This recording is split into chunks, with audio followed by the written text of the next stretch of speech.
வணக்கம், welcome to Kichcha village box. நான் தான் அவங்க கிச்சா. எல்லாரும் எப்படி இருக்கீங்க? நல்லா இருப்பீங்க நம்புறேன். இப்போ டைம் பார்த்தீங்கன்னா காலைல 7 மணிங்க. எதுக்கு இப்போ காலையில வீடியோ எடுத்துட்டு இருக்கேன்னா, இன்னைக்கு என்ன ஸ்பெஷல்னா வைகுண்ட ஏகாதசி. நிறைய பேருக்கு தெரிஞ்சிருக்கும் வைகுண்ட ஏகாதசி என்ன அப்படின்ட்டு. நிறைய பேர் நிறைய கோயிலில் வந்து பூஜை நடக்கும். மோஸ்ட்லி எல்லா கோயிலில் வந்து பூஜை நடக்கும். அதே மாதிரி நம்மளும் நம்ம ஊரில் இருக்கிற 3 கோயிலுக்கு வந்து பூஜை பண்ண போகிறோம். நம்ம தாத்தா காலத்துலேருந்து நம்ம அப்பா அடுத்து நம்ம அப்படியே இந்த ட்ரெடிஷன் வந்து ஃபாலோ பண்ணிகிட்டே இருக்கோம். கோயிலில் போய் பூஜை பண்ண போகிறோம். பூஜை பண்ணிவிட்டு ஊரில் இருக்கிற எல்லாத்துக்கும் பிரசாதம் கொடுப்பாங்க. இந்த பிரசாதமாக பார்த்தீங்கன்னா வந்து நம்ம சக்கரை பொங்கல் செஞ்சுருக்கோம். அது செஞ்சதை வந்து இந்த கிளிப்ஸ் வந்து போடுறேன். அப்போ முதல்ல ஃபர்ஸ்ட் பார்த்துட்டு வாங்க.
சக்கரை பொங்கல் செஞ்சதெல்லாம் பார்த்துருப்பீங்க. இப்போ வந்து என்ன பண்ண போகிறோம், நம்ம வந்து கோயில் போய் பூஜை பண்ண போகிறோம். நான் இந்த வீடியோ வந்து லேட்டாக எடுத்துகிட்டு இருக்கேன். பூஜைலாம் முடிஞ்சதுக்கப்புறம் லேட்டாக எடுத்துகிட்டு இருக்கேன். நம்ம காலையிலே ஒரு 5 மணிக்கெல்லாம் எழுந்திரிச்சு குளிச்சு ரெடி ஆகிட்டு அதுக்கப்புறம் கோயில் எல்லாத்துக்கும் வந்து பூஜை பண்ணிட்டு அப்புறம் தான் வீடியோ வந்து எடுத்துகிட்டு இருக்கேன். நம்ம ஊரில் என்ன ட்ரெடிஷன்னா வந்து காலையிலே 3 கோயிலுக்கு வந்து பஜனை பண்ணிட்டு பூஜை பண்ணிட்டு வரும். அதுக்கப்புறம் எல்லாத்துக்கும் வந்து பிரசாதம் கொடுப்போம். அது வந்து ட்ரெடிஷன். ஸோ அந்த பூஜை பண்ணது பஜனை படம் எல்லாத்தையும் வந்து வீடியோஸ் வந்து போடுறேன், அதையே பார்த்துட்டு வாங்க.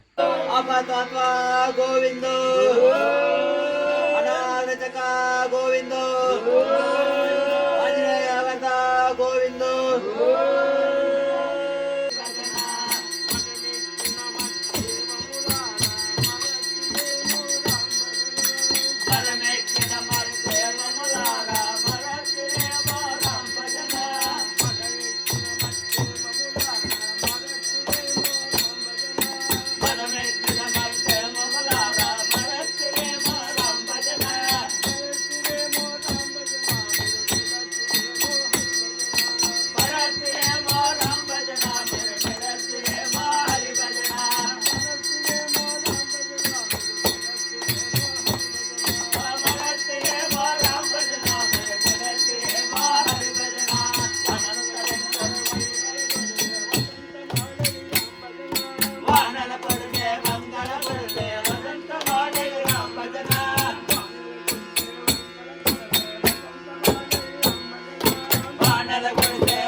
இந்த பஜனை பாடினது அப்புறம் பூஜை பண்ணது எல்லாத்தையும் வந்து பார்த்துருப்பீங்க. அந்த வீடியோ வந்து ஃபுல்லாக பார்த்து என்ஜாய் பண்ணியிருப்பேன்னு நம்புகிறேன். இந்த வீடியோ வந்து இதோட எண்ட் பண்ணிக்கிறேங்க. காலையில் செம்ம குளிருது. இந்த வீடியோ வந்து இதோட எண்ட் பண்ணிக்கிறேன். தம்பி வந்து பின்னாடி வந்து இப்போ வந்து சென்னையில் வந்திருக்கான், பின்னாடி நின்றுருக்கான். சரிங்க, நான் இந்த வீடியோ இதோட எண்ட் பண்ணிக்கிறேன். இதே மாதிரி நிறைய வீடியோஸ்க்கு மறக்காம சப்ஸ்கிரைப் பண்ணிக்கோங்க. அப்படியே ஒரு லைக்கை போட்டு எல்லாத்துக்கும் ஃப்ரெண்ட்ஸுக்கும் ஷேர் பண்ணி விடுங்க.